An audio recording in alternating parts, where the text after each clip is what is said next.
तो चलिए आज की क्लास शुरू करते हैं। आज की क्लास जो है हमारी वो प्रमुख ग्रंथ के ऊपर है। इससे पिछले क्लास में हमने वैदिक काल को कंप्लीट किया था। तो अब जो फेमस जो बुक्स हैं पुराने समय की, उनके बारे में हम बातें कर लेते हैं। तो सबसे पहले रामायण की बात करेंगे। तो रामायण जो है वो 500 ईस्वी पूर्व में लिखी गई थी। मतलब घटनाएं तो ये पहले की हैं, लेकिन इन्हें लिखित रूप में जो है 500 ईस्वी पूर्व में रामायण को लिखा गया था। इसके लेखक जो थे वो वाल्मीकि थे। लेखक वाल्मीकि थे और वाल्मीकि का अर्थ जो होता है वो दीमक की दामी मिट्टी, दीमक की दामी मिट्टी इसका अर्थ होता है। यह सबसे प्राचीन महाकाव्य है। देखिए दो ही महाकाव्य हैं, एक तो रामायण, दूसरा महाभारत। तो सबसे प्राचीन यानी कि पहले ये लिखा गया, बाद में महाभारत लिखी गई है। तो ये सबसे प्राचीन महाकाव्य है।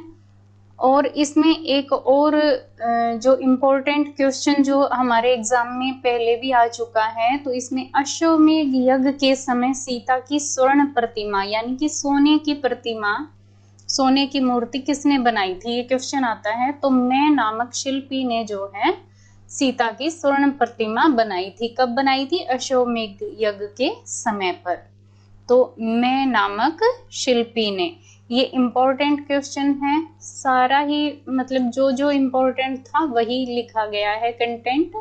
तो इसमें एक एक लाइन को ये बताने की तो जरूरत है नहीं कि ये इम्पोर्टेंट है या नहीं।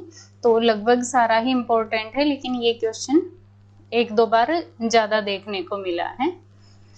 अब देखिए महाभारत की बात करें तो महाभारत 400 ईस्वी पूर्व, 400 ईस्वी पूर्व लिखा गया। जैसे मैंने आपको बताया था कि ईस्वी पूर्व में यहाँ पर उल्टा चलता है समय।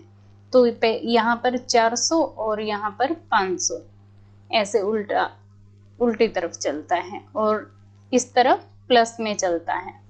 तो यहाँ पर 400 ईस्वी पूर्व यानी कि ये बाद में लिखा गया और ये रामायण जो है पहले लिखी गई।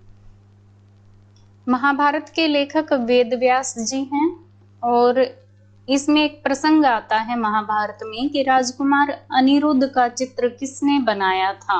तो चित्रलेखा ने बनाया था। ये बहुत बार क्वेश्चन रिपीट हो चुका है। ये क्वेश्चन जो है केवीएस में, एचटेट में और भी कई सारे एग्जाम में आ चुका है, नेट में भी आ चुका है। तो इसको जरूर से जरूर याद कर लें कि राजकुमार अनिरुद्ध का चित्र जो है वो चित्रलेखा ने बनाया है। और ये प्रसंग कहाँ है? तो ये है महाभारत में। ऐसे थोड़ा सा घुमा फिरा के अगर देखेंगे तो एक ही लाइन से दो तीन तरह के क्वेश्चन बन जाएंगे। अब देखिए युधिष्ठिर के सभा भवन के लिए चित्र किसने बनाए? ये भी इसी में एक प्रसंग आता है। तो मयासुर ने बनाए थे, मयासुर। और असुर बोलते थे, फारस के लोगों को असुर कहा जाता था। तो मयासुर ने बनाए थे, मतलब ये कोई असुर नहीं था, लेकिन इन लोगों को असुर कहा जाता था। तो मयासुर यानी कि फारस से ही जो है कलाकार बुलाए गए थे। तो युधिष्ठिर के सभा भवन के लिए चित्र मयासुर ने बनाए थे। इसमें ये महाभारत की ही है, यहाँ पर लाइनें महाभारत से ही रिलेटेड हैं ये क्वेश्चन भी। इसमें 19 रूप भेदों का उल्लेख है, यानी कि 19 तरह के रूप भेद हैं। 19 तरह से रूपों को बनाया जा सकता है। आरंभिक नाम जो है इसका जय संहिता था। बाद में महाभारत पड़ा नाम, पहला नाम इसका जय संहिता था। और संसार का सबसे बड़ा महाकाव्य है। भाई ये क्वेश्चन भी रिपीट हो चुका है एक दो बार एग्जाम में कि संसार का सबसे बड़ा महाकाव्य कौन सा है? तो वो महाभारत है। तो ये क्वेश्चन जो है ये रामायण और महाभारत से रिलेटेड क्वेश्चन हमारे हो गए हैं। अब आगे देखते हैं।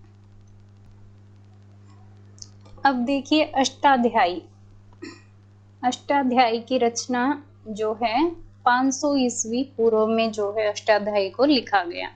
इसके लेखक कौन थे? तो पाणिनि थे इसके लेखक। और ये संस्कृत व्याकरण के विद्वान थे, प्रसिद्ध विद्वान थे संस्कृत व्याकरण के। इन्होंने उपयोगी कला को कारू नाम दिया और ललित कला को चारू नाम दिया।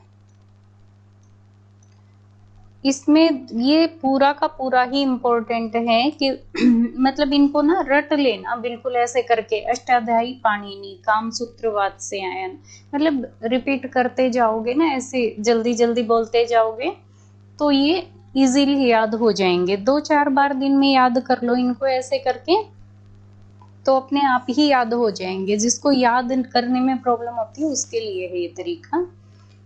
तो अष्टाध्यायी 500 ईस्वी पूर्व, तो 500 ईस्वी पूर्व का समय ही जो है वो रामायण का था। तो इस तरीके से भी एक दूसरे से कनेक्ट करके हम याद कर सकते हैं। अब देखिए चित्र लक्षण। चित्र लक्षण जो है, सॉरी, चित्र लक्षण जो है वो 600 से 200 ईस्वी पूर्व के मध्य में जो है इसका लिखने का समय बताया जाता है कि 600 से 200 ईस्वी पूर्व के मध्य में। इनका टाइम पीरियड जरूर से याद कर ले, इसको स्किप ना करें क्योंकि ये भी क्वेश्चन पूछे जाते हैं। चित्र लक्षण के लेखक भयजीत, और भयजीत को ही नग्नजीत बोला जाता है। और नग्नजीत क्यों बोला जाता है? क्योंकि इन्होंने नग्न प्रेतों पर विजय प्राप्त की थी, इसी कारण इन्हें भयजीत से नग्नजीत भी कहा गया। तो दोनों एक ही व्यक्ति के नाम हैं, तो इसमें कंफ्यूज होने की बात नहीं है। यदि इसके लेखक में ये नाम भी आ सकता है और ये भी आ सकता है ऑप्शन में, तो इसमें कंफ्यूज नहीं होना है, इन दोनों को एक साथ लेके चलना है। यह 3 अध्यायों में विभक्त है, यानी कि 3 पार्ट हो गए इसके। और प्रथम अध्याय में चित्रकला की उत्पत्ति का कारण बताया है कि चित्रकला की उत्पत्ति क्यों हुई है भाई, उसका कारण बताया है। दूसरे अध्याय में चित्र की सृष्टि का कारण, कि चित्र को क्यों बनाना चाहिए, उसकी सृष्टि क्यों करनी चाहिए, तो उसका कारण बताया है। और तीसरे अध्याय में चित्र रचना के नियम, के किस तरीके से चित्र की रचना करनी चाहिए। और इसमें क्या इंपॉर्टेंट है चित्र लक्षण में, कि इसमें नेत्रों व नेत्रों के भावों पर प्रकाश डाला गया है। अब नेत्रों के भाव, अपने जो इंडिया की जो कला है, चित्रकला है या मूर्ति कला है पुराने समय की, तो उसमें जो है सौंदर्य शास्त्र के अनुसार लगा लीजिए कैसे भी, तो भावों को सबसे ज्यादा जो है महत्व दिया गया है। और जो भाव जो है इंडिया के उसमें अपने भारत के मूर्ति कला चित्रकला में दिखाए हैं, ऐसे विश्व में कहीं कोई भी आर्टिस्ट नहीं दिखा पाया। तो भावों का बहुत ज्यादा महत्व है। तो चित्र लक्षण की विशेषता है ये कि नेत्रों व नेत्रों के भावों पर इसमें प्रकाश डाला गया है। अब देखिए कामसूत्र जो है उसकी रचना 600 से 200 ईस्वी पूर्व। अब देखो चित्र लक्षण और कामसूत्र का समय जो है वो बिल्कुल एक जैसा है, तो इन दोनों को एक साथ लेके ऐसे याद करेंगे कि चित्र लक्षण कामसूत्र 600 से 200 ईस्वी पूर्व, तो इन दोनों का समय एक साथ याद हो जाएगा। कामसूत्र के लेखक जो है वो वात्स्यायन है और इसमें 64 कलाओं का वर्णन है। ये संख्या जो है ये पूछी जाती है बहुत बार कि जो है इसमें कितनी कलाओं का वर्णन है, क्योंकि और भी हमारे ग्रंथ हैं उनमें भी अलग अलग कलाओं का अलग अलग संख्या में कलाओं का वर्णन है। तो इसको जरूर याद रखें। कलाकार मतलब लेखक का नाम भी पूछा गया है बहुत बार और इसका समय भी बहुत बार पूछा गया है। तो मैंने कोशिश की है कि जितने इम्पोर्टेंट से इम्पोर्टेंट क्वेश्चन हैं जो एग्जाम में आ चुके हैं मैंने उनको साथ में ही नोट कर दिया है। तो जब भी आप अपने नोट्स बनाएं तो उसमें जो है अपना साथ साथ बहुत सुंदर लिखाई में आप अपने नोट्स को लिखते जाएं और ऐड करते चले जाएं। और भी कोई क्वेश्चन अगर आपको किसी एग्जाम में दिखाई देता है तो उसको भी उसके साथ ही थोड़ा थोड़ा स्पेस छोड़ते जाएं और उसमें ऐड करते जाएं। चौथे नंबर की कला जो है वो आलेख्य है। आलेख्य नाम दिया है कामसूत्र में चित्रकला को। तो यहाँ पे एक क्वेश्चन ये भी बन गया कि आलेख्य नाम जो है किस ग्रंथ में चित्रकला को आलेख्य नाम दिया गया है। तो ये याद रखें कि कामसूत्र में आलेख्य शब्द का यूज किया है चित्रकला के लिए। और इसको कौन से स्थान पर रखा गया है ये भी इम्पोर्टेंट है कि चौथे नंबर पे जो है चित्रकला को रखा गया है, क्योंकि हम फाइन आर्ट्स के स्टूडेंट हैं तो ये क्वेश्चन जरूर दिया जाता है कि चित्रकला को कौन से स्थान पर रखा गया है। और वैसे श्रेष्ठ कलाओं के उसमें इन्होंने जो है इससे पहले किसको रखा है, तो इसमें पहले नंबर की कला संगीत कला, यानी कि संगीत कला को सर्वश्रेष्ठ माना गया है। कामसूत्र के अनुसार वात्स्यायन ने संगीत कला को सर्वश्रेष्ठ माना है। उसके बाद दूसरे नंबर पर वाद्य कला को, जिसमें कि जो है कुछ भी वाद्य यंत्र जो है बजाए जाते हैं, तो उसको रखा गया है। उसके बाद नृत्य को रखा गया है और फिर चित्रकला को रखा गया है। तो चित्रकला का स्थान चौथा है और पहले वाला संगीत का है। लगभग पहला या अपने सब्जेक्ट से रिलेटेड यही इंपॉर्टेंट होता है, लेकिन फिर भी याद रख लें कि संगीत, वाद्य, नृत्य, चित्रकला, इस तरीके से थोड़ा लय बना करके अगर बार बार बोलेंगे तो ये भी इजीली याद हो जाएगा। अब आगे देखते हैं। अब देखिए जय मंगला की अगर बात करें तो ये 11वीं शती ईस्वी में लिखी गई। 11वीं शती ईस्वी, अब तक जितने पढ़े थे वो ईस्वी पूर्व थे और ये ईस्वी है। तो जय मंगला 11वीं शती ईस्वी। अब इसको कैसे समझेंगे, यहाँ पर कई बच्चों को कंफ्यूजन होता है। अब मान लीजिए अब हमें बोला जाता है 21वीं सदी के लोग हैं हम, तो 21 बोला जाता है, लेकिन साल तो लगा हुआ है 2025। तो अब जो है 21 वाला शब्द यानी कि जो आगे वाला होता है वो बोला जाता है, बोलने में वो आता है, लेकिन होता कौन सा है, पिछला होता है। यानी कि 11वीं शती है, तो यानी कि यहाँ पर 1000 समथिंग जो भी साल होंगे उनको 11वीं शती में काउंट किया जाएगा। तो इस तरीके से इसको हम समझ सकते हैं। तो अब शायद आप लोगों को कंफ्यूजन नहीं होगा, तो अपने जो प्रेजेंट ईयर से ही ये आइडिया लगा सकते हैं, तो कभी एग्जाम में कंफ्यूज नहीं होना।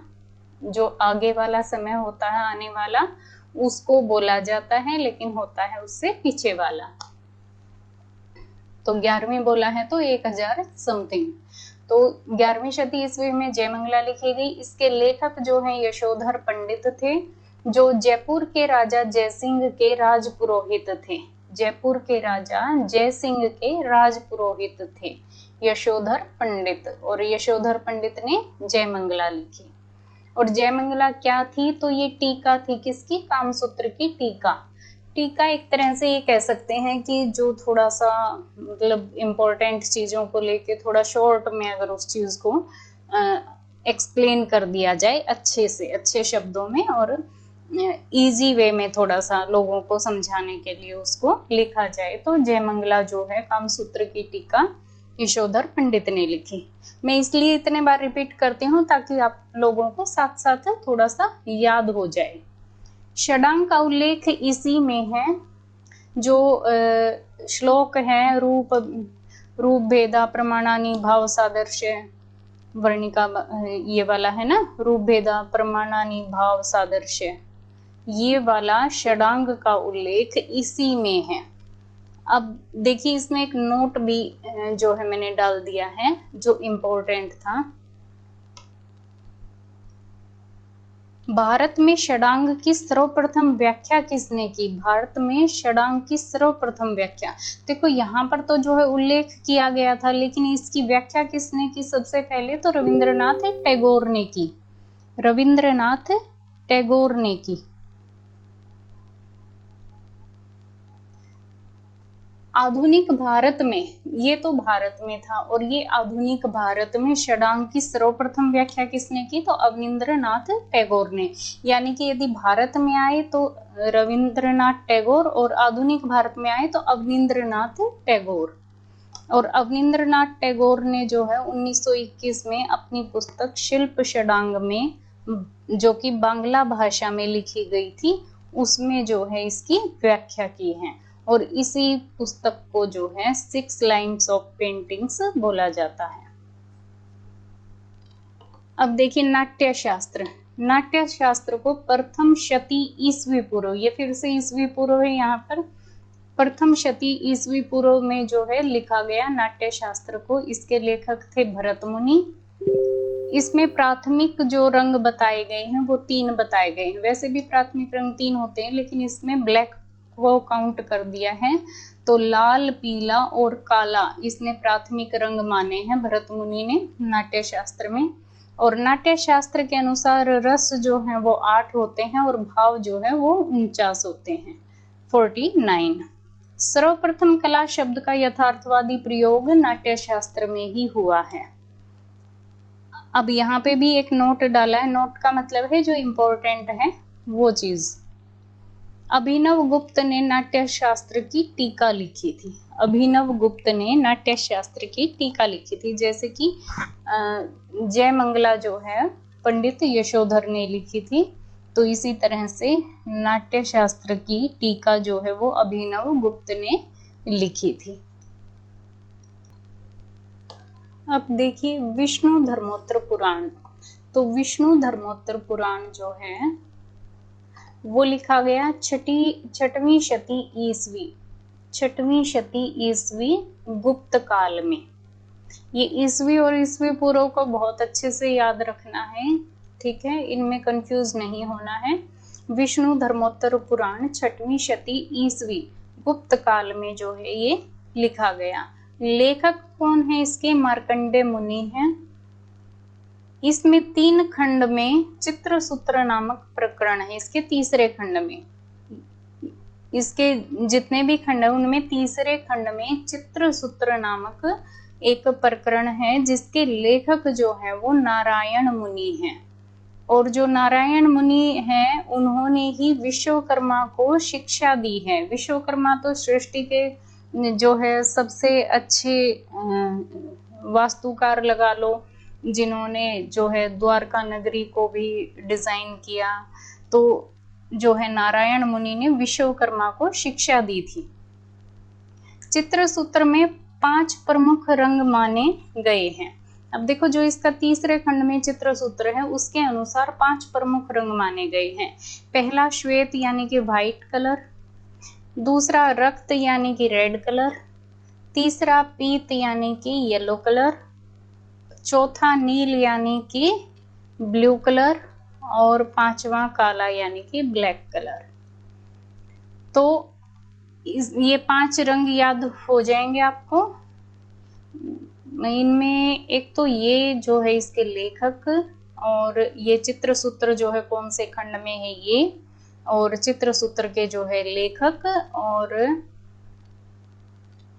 ये 5 रंग, और इसका समय काल, ये इम्पोर्टेंट है इधर। और सर्वप्रथम 9 रसों का उल्लेख भी चित्रसूत्र में ही हुआ है। इसी चित्रसूत्र में जो है 9 रसों का उल्लेख भी हुआ है। पुरुषों के इसमें 5 प्रकार बताए गए हैं। पुरुषों के 5 प्रकार बताए हैं। कौन कौन से? हंस पुरुष जो होंगे वो 108 अंगुल। देखो कितनी मतलब अच्छी अपनी संस्कृति और अपने ग्रंथ हैं कि उनमें एक एक चीज को कितना डीपली बताया हुआ है, और वो भी इतने समय पहले।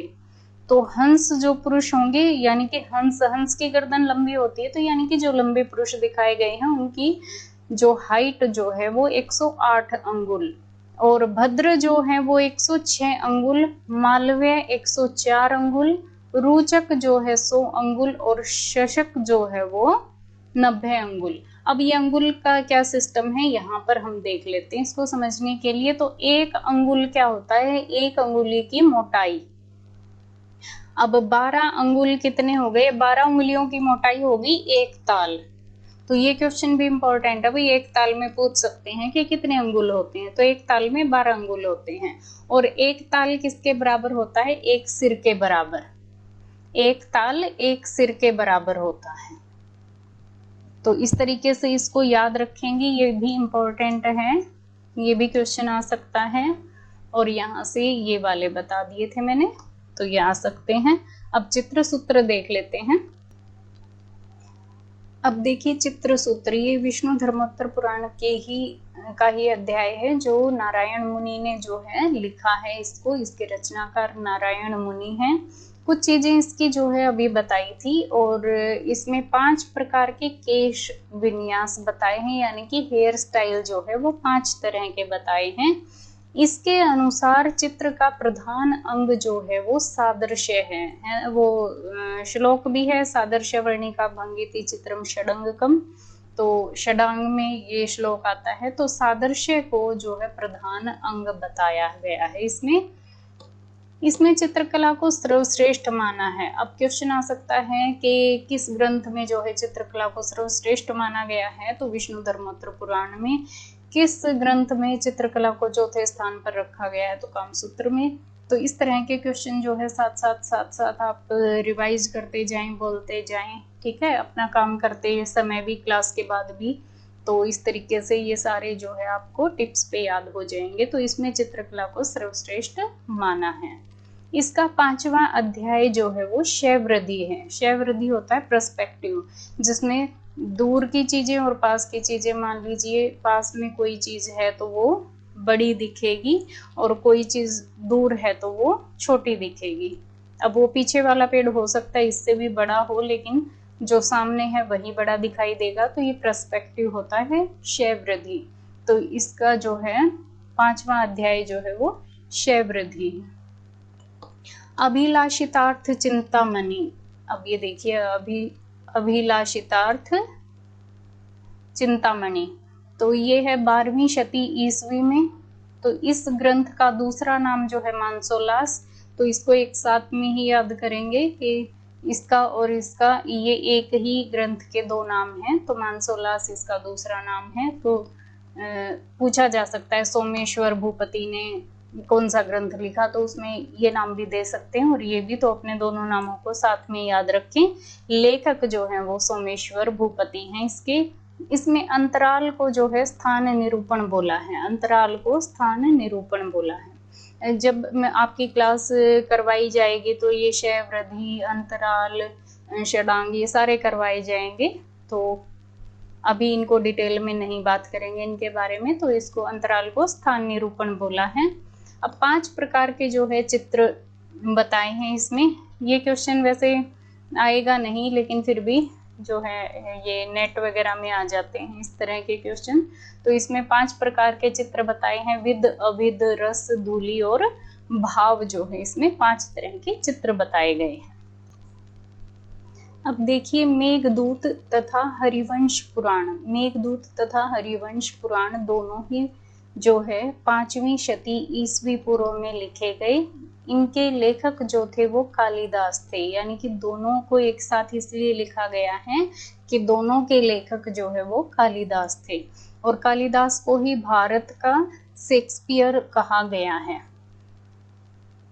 ये 1-2 क्वेश्चन इस तरह के साथ में इसलिए लिखे जाते हैं ताकि आपको ये चीजें भी साथ में पता लगती रहें, क्योंकि कई बार एग्जाम में ये इस टाइप की चीजें भी पूछ ली जाती हैं। तो कि किसको जो है भारत का शेक्सपियर बोला जाता है, तो कालिदास को। विरहणी यक्षी द्वारा, इसमें जो है विरहणी यक्षी द्वारा अपने पति का चित्रण बनाने का एक वर्णन मिलता है। और इसी में इस समय स्त्री और पुरुष दोनों चित्रण करते थे, इसका प्रमाण भी इसमें मिलता है, क्योंकि यहाँ पे विरहणी यक्षी जो है वो अपने पति का चित्रण कर रही है। अब त्रिपिटक की बात करें तो त्रिपिटक जो है वो बौद्ध धर्म के 3 महत्वपूर्ण ग्रंथ हैं। ये तो सबको पता ही होगा, वेरी इंपॉर्टेंट। 400 से 300 ईस्वी पूर्व में जो है ये लिखे गए। तो विनय पिटक, सुत पिटक और अभिधम पिटक, ये तीनों पाली भाषा में लिखे गए हैं। तो बुद्ध से रिलेटेड जितनी भी चीजें हैं वो लगभग पाली भाषा में ही हैं, क्योंकि उस समय पाली भाषा का प्रचलन था। तो विनय पिटक, सुत पिटक और अभिधम पिटक, इनमें बुद्ध द्वारा जो है बताई गई अच्छी बातें, ज्ञान की जो भी बातें थी, तो उनके वचनों को जो है उनमें संकलित किया गया है। एक तरह से वही किताबें हैं ये, जिसमें बौद्ध धर्म से रिलेटेड सारी चीजें डिटेल में बताई गई है। अब देखिए कादम्बरी तथा हर्षचरित, यहाँ पर भी दोनों को साथ में लिखा गया है। तो ये एक ही लेखक है इनके, बाणभट्ट, और ये 7वीं शती में जो है लिखा गया है। कादम्बरी और हर्षचरित के लेखक कौन है? बाणभट्ट हैं। इसमें 5 शुद्ध रंग माने गए हैं।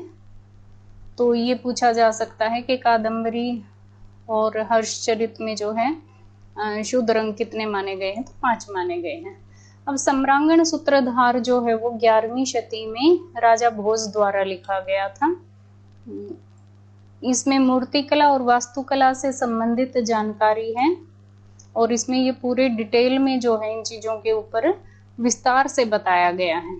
और ये क्वेश्चन तो भाई कई बार देखा जा चुका है एग्जाम में कि कौन से ग्रंथ में अंतराल को भूमि बंधन कहा गया है, तो वो सम्रांगण सूत्रधार में जो है अंतराल को भूमि बंधन कहा गया है। कुछ और ग्रंथ हैं जिनमें सिर्फ मैं जो है राइटर का नाम बताऊंगी, क्योंकि उनमें सिर्फ राइटर का नाम पूछा जाता है, तो एक बार वो और देख लेते हैं। तो जो अन्य पुस्तकें बची हैं वो यही हैं और इनके राइटर ही पूछे जाते हैं। तो नीति शतक और श्रृंगार शतक, इन दोनों के राइटर जो है वो भर्तृहरि हैं। गीत गोविंद के लेखक जयदेव हैं। चोर पंचाशिखा और राज तरंगिणी, इन दोनों के लेखक विल्हण हैं। उल्टा सीधा बोल रही हूँ। चोर पंचाशिखा और राज तरंगिणी के लेखक जो हैं विल्हण हैं। वृहत संहिता के लेखक वराह मिहिर हैं। और कला विलास, यहाँ विलास नहीं लिखा, कला विलास और व्रत कथा मंजरी के क्षेमेंद्र हैं। कथा सरित सागर के सोमदेव हैं। रत्नावली नागानंद और प्रियदर्शिका के लेखक जो हैं वो हर्षवर्धन हैं। तो स्टूडेंट्स, कहने का अर्थ ये है कि जितने भी इम्पोर्टेंट जो ग्रंथ थे, जो पुस्तकें थी पुरानी, वो सभी जो है मैंने करवा दिए हैं आपको। और इन सब का समय काल, इन सब के राइटर जरूर घोट के पी जाओ बिल्कुल। किसी भी एग्जाम के लिए, चाहे कोई भी एग्जाम हो, उन सब के लिए वेरी वेरी वेरी इम्पोर्टेंट है टाइम पीरियड और राइटर। सबसे पहले ये याद करो, बाद में उसमें दी गई डिटेल को याद करो। तो आज की क्लास में हमारा इतना ही था। जो महत्वपूर्ण ग्रंथ थे वो हमारे कंप्लीट हो गए हैं। तो आज की क्लास यहीं पर खत्म होती है। धन्यवाद।